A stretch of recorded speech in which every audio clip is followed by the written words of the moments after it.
I'm sitting over here for a particular reason, so I can show you all of the pictures of the food that we've got. So it kind of looks like I'm a news anchor, but I'm not serious like a news anchor. Anyway, let's just jump straight into it. So my name is Bryony, welcome to my channel, lovely to have you here. If you've never been here before, I do cruelty-free and vegan makeup reviews and tutorials on this channel. I've got an entire wedding series, which is probably why you're here, because you've kind of been like, I'm planning my wedding's been delayed, I can change some things, or you've recently gotten engaged, congratulations, because in lockdown that is a big ask.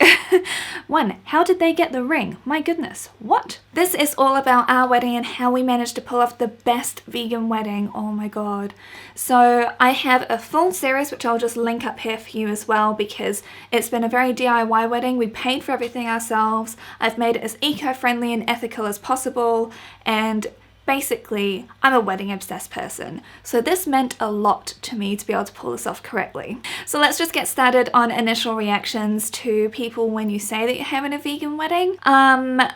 They just don't really understand the environmental benefits, the benefits to the animals, the reduction in carbon footprint, all that good stuff.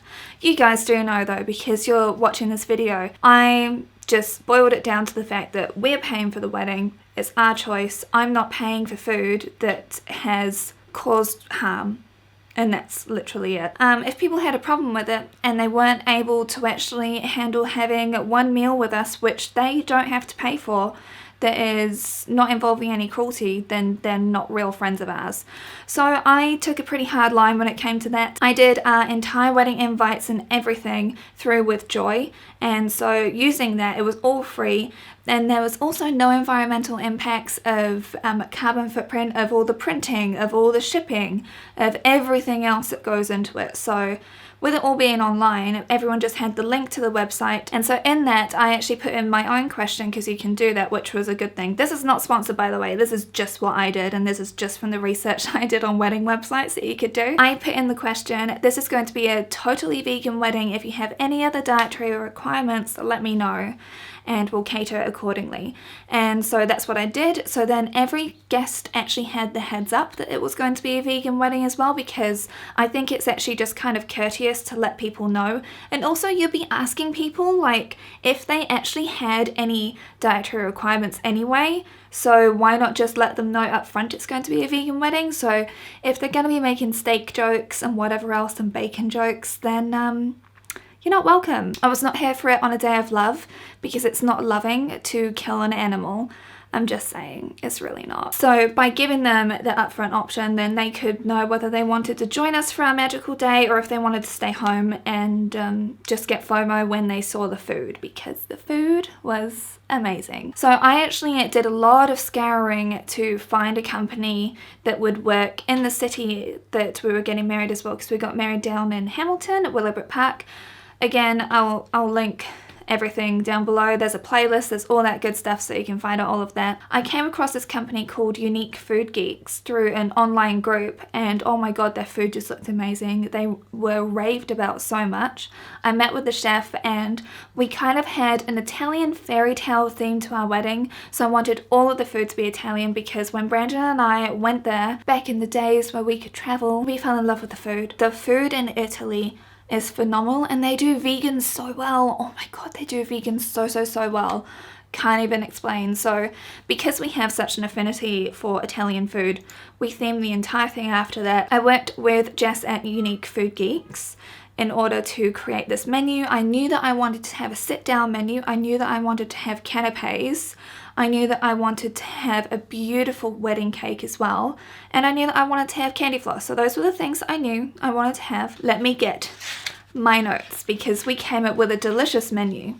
Now, obviously, because we paid for everything ourselves, I was very conscious of budget, and we got the canapes, which were 3 choices of canapes, and also a starter and a main for all of our guests for $80 per person. So this is in New Zealand dollars as well, which is actually cheaper than what you can get at other places where the food would not be as high caliber. It would be like basic wedding fare.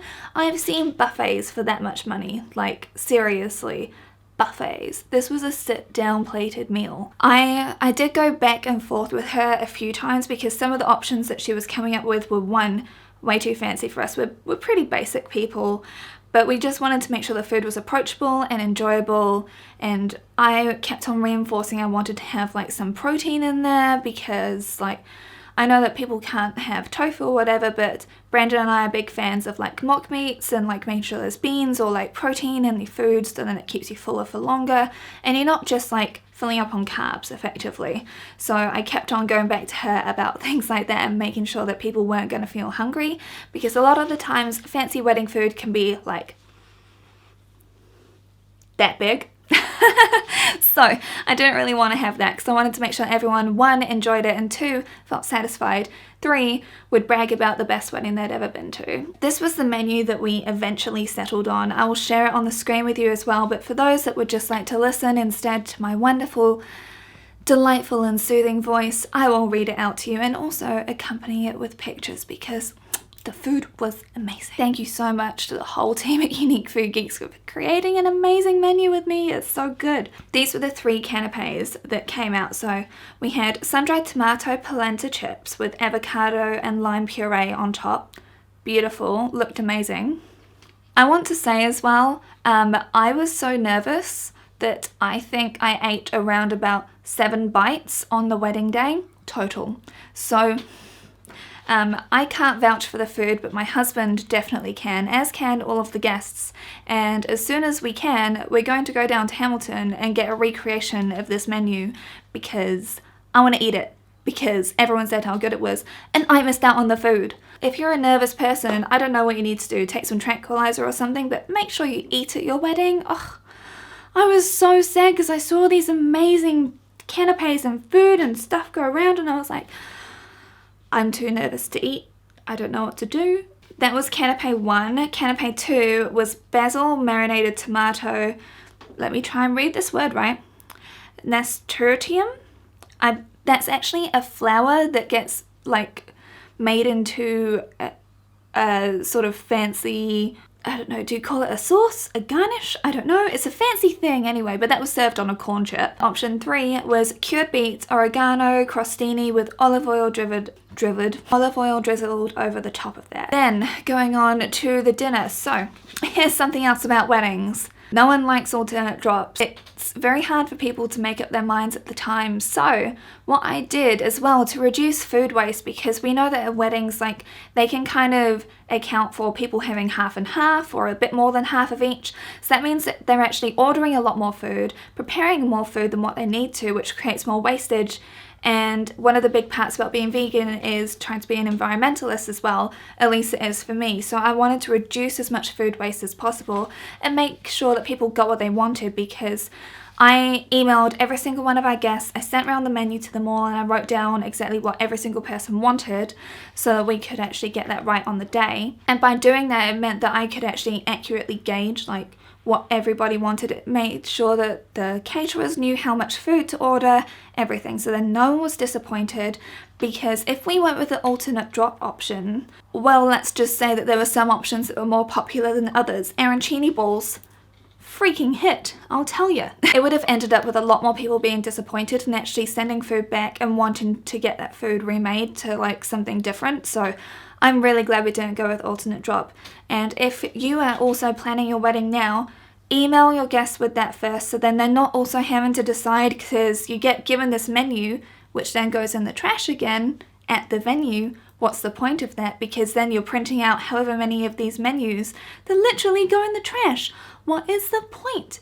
Just email people beforehand. It uses so much less carbon, and then you don't need to recycle it and go through all of the effort as well. Like, there's no need. Anyway, that's the view that I took on it. I know that some people love the way it looks in photographs, but I ain't got time for it. So now on to the dinner, the delicious, wonderful dinner, which I did actually eat a little bit of. We got volaille breads for all of the tables, and also made sure that they knew who was gluten-free, so then they could have gluten-free bread as well. And the starter, so you had 2 options for the starter. So option 1 was spinach, walnut, ricotta and sage spaghetti, which I had. It was delicious. And then option 2 was the arancini balls with roasted tomato sauce and smoked cheese sauce. whew, I tried like a little bit of Brandon's one of that, and that was incredible. Like everyone was raving about them. Like Brandon would not shut up. He was sitting just next to me and he was just going crazy about these arancini balls.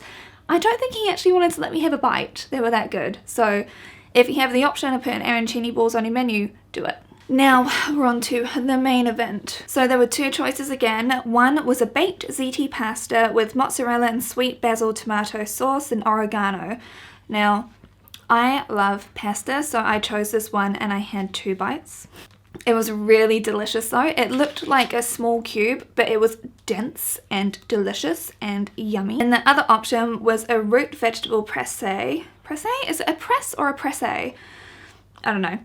But it was a root vegetable presse with beetroot puree and artichoke crisps and a herb salad. Now, for the starters, Brandon and I got different choices, but for the mains, we both chose the baked pasta. I was an idiot. I should have chosen the root vegetable presse because I saw that come out and it looked so good. And the people that ate it said it was incredible.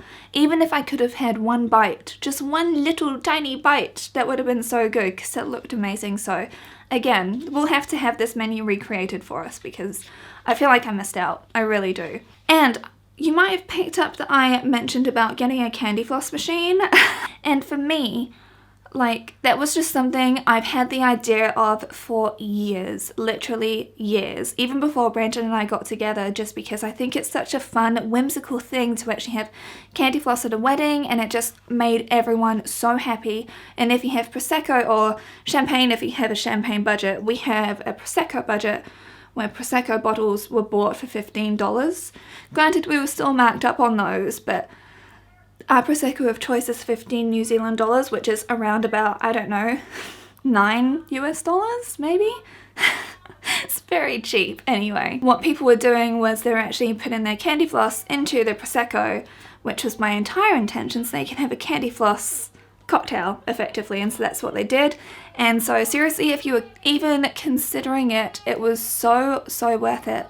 Just go for it. Like, we hired ours, it was not much money to do that. You just have to clean it out the morning afterwards, and if you're not too hungover or you have a great bridal party like what we did, they'll come and help you do it. So yeah, seriously, candy floss machine, massive hit. One thing I need to raise with you though is not all candy floss mixes are made the same. Some of them are not vegan, so I actually looked into the brand beforehand that was with the hire company that we did, that the candy floss sachet that they provide, and that was fine. That didn't contain any bugs or anything, so that's good, because a lot of the time in order to get the colours they'll use carmine or something. Brings me on to sugar. I know that there are there's different levels of vegans, I understand that, but Chelsea sugar here in New Zealand is not made using bone char, but there are some sugars which actually do use bone char, so we only buy Chelsea sugar, and so that's what we did. We provided your own sugar because you already have to do it because the rental company will not provide that for you.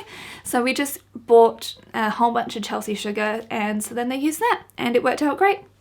So now we can talk about possibly my favourite part of the entire wedding. Now that is saying a lot because the whole day was magic, but our wedding cake from Temptation Cakes, Janine created a masterpiece. With our wedding cake, I already had sent Janine a few pictures of like the sort of petal cake look that I really liked, because I hate the sort of naked cakes. I hate semi-naked cakes. I hate the rustic look. I'm very much a princess polished, like chandelier sort of person, which doesn't tend to fit with a vegan aesthetic, but you can save animals and look and do whatever you want, just saying. As long as you're not actually contributing to killing animals, then it's fine. With this cake, it was gluten-free, it was also vegan. So literally everyone at our wedding went crazy for this cake. Like, it was so good. And the icing, like, you know how sometimes wedding cake icing can be like real naff?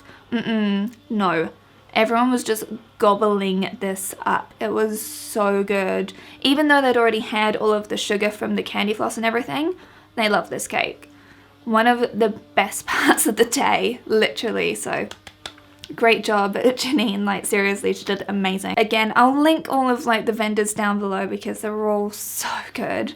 And she actually used freeze-dried raspberries in the layers as well to make sure that the cake didn't get moist and soggy and fall apart, because wedding cakes take a long time to put together. And she also actually did a frosted pink trim around it, which matched everything to do with the wedding. Just beautiful. And the flowers that are on top of my frame there, she put those on the cake as well. And so now they're a constant reminder of possibly the best cake that we've ever had. And actually for our 1 year anniversary, we'll probably be getting a miniature version of that made, because we didn't save any because everybody ate it all. Those are literally the things that we did to make sure that our vegan wedding day was amazing. You just have to make sure that the food is really good. Now, one thing I wish I had done was actually try our dinner before serving it, because I didn't know what was coming up. I had no idea, so that did kind of make me a bit nervous. So I would definitely recommend, if you can actually go to a tasting, to do so. However, because our work schedules have been so insane and Brandon's been studying at the same time as working, it's been too much. So all in all, we weren't actually able to go down to Hamilton to go try out the menu, which was really sad. Just work with your vendors and take into account anyone's like food preferences and stuff, because we have people that are literally like totally gluten intolerant, soy intolerant, so there were a lot of things that we had to take into consideration when we're actually designing this menu as well. And there are people that really hate coriander, there are people that hate mushrooms. Hi, hello, welcome. You're welcome here. I'm not going to judge you because I hate them too. They're fungus slugs. Obviously, you're going to know the people that are coming to your wedding, and because we paid for it all ourselves, I didn't really give a toss what anyone was going to try and say in terms of bad-mouthing us, because I'm like, weddings cost around about $250 per person, so if you're going to bad-mouth me and still expect me to spend $250 on you, then you're not actually a friend. So you can just go away. I didn't want any negative energy. I wanted everyone to just have a day full of love, and that's exactly what it was. It was just magical. And if you're still curious about any of the other things that I did to create the wedding that we did, then check out the playlist, check out all of my videos in this playlist, because it covers literally everything to do with weddings. So thank you so much for watching. I really do appreciate it, and I hope that this video was useful for you as well, because I know that when I was trying to design a vegan wedding menu, it was really challenging because there wasn't much out there, and it was all very much getting a food truck, or very rustic, or people putting things together, or a grazing platter, which is just a germ platter in my books. If you're having that with enough people, here's my unpopular opinion. I know that everyone loves grazing platters. We had a grazing platter for our lunch for just our bridal party, but at a wedding, for the main event, having everyone at a grazing platter when they're drunk, and they're going like this, and then that, and then this, and then that, and I'm just like, people haven't washed their hands. It's just nasty. Can you not? It's just a germ platter to me. At least at a big event that goes on for a few hours where people are picking at stuff. No. So this was how we did our sit-down formal menu and everything in between. I hope that you have all enjoyed it, and appreciate my very salty attitude to things. I think maybe it's because my neighbours have been annoying me a little bit.